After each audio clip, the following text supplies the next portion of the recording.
new study from Plan International and the Geena Davis Institute is taking a closer look at women in film.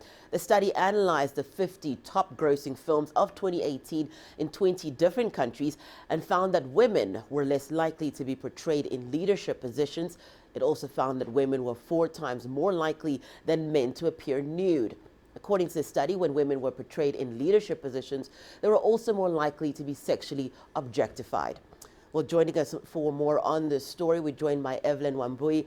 She's a regional media and communications specialist with Plan International's Eastern and South African region. Thank you so much for joining us, Evelyn. Thank you for having me, Hannah. Tell us more about this report. So this report is looking at how the media and film stereotype women and young girls, and in that inhibiting their leadership ambitions and their lives.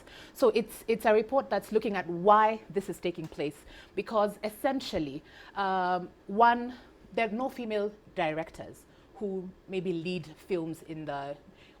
So the report looked at 56 films in 20 countries and found out that in all 56, there's no single female director in any of them.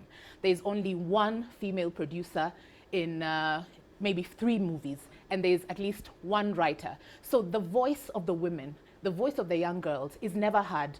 So what happens is that the stereotype continues. If there's a female leader in a film or a media excerpt, then they're seen as second-based. And if they're seen, then most of the time they're either nude, partially nude, or totally nude. So a lot of the girls, and this is essentially why the report was done, to ask the girls, how do they see themselves in the media, and what does this mean for them, and what does it mean for other people, and how they see them. So a lot of the girls are saying that we want to be leaders, but the depiction of what leadership is like in the media is different. It's sexualized, it's objectified. So I may want to be a leader, but does it mean that I have to be sexualized or objectified for me to be a leader? So this report now is supposed to talk to people and ask them, is this what we want for our future girls? So essentially, it's that, to make sure that we put a voice to the girls and we help rewrite her story. Yeah. What was the main aim of the report? You've given us a lot of the gist of what the aim was, but can you just elaborate more on what you wanted to be able to get out of this report once you had the findings? This report is actually an opportunity for girls to share their voice. It's an opportunity for girls to say, you know what, we want people, you people, to rewrite our stories. Film producers, governments, how can you tell the girl's story differently? Because this is a situation on the ground. A lot of, like, for example, there is the overall makeup when it comes to a film. A lot of the characters reflect not on the audience, they reflect on the directors who are there. And a lot of them are men. So the story that is being told from a man's perspective, you know, what they think about women, what they think women should be, women should look like. So how are we able to put the female voice in the picture?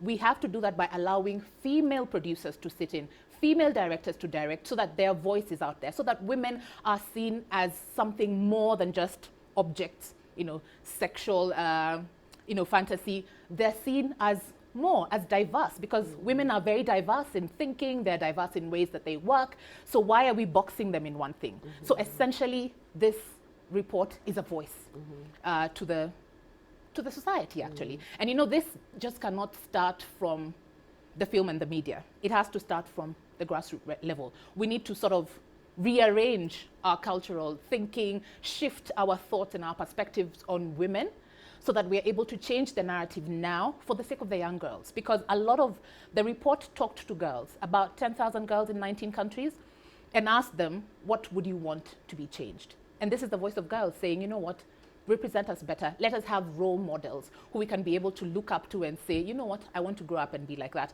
Not for girls growing up being scared to be leaders, because being a leader would mean, you know, objectifying yourself or sexualizing yourself so that you're able to get a position. So how are we empowering the future generation?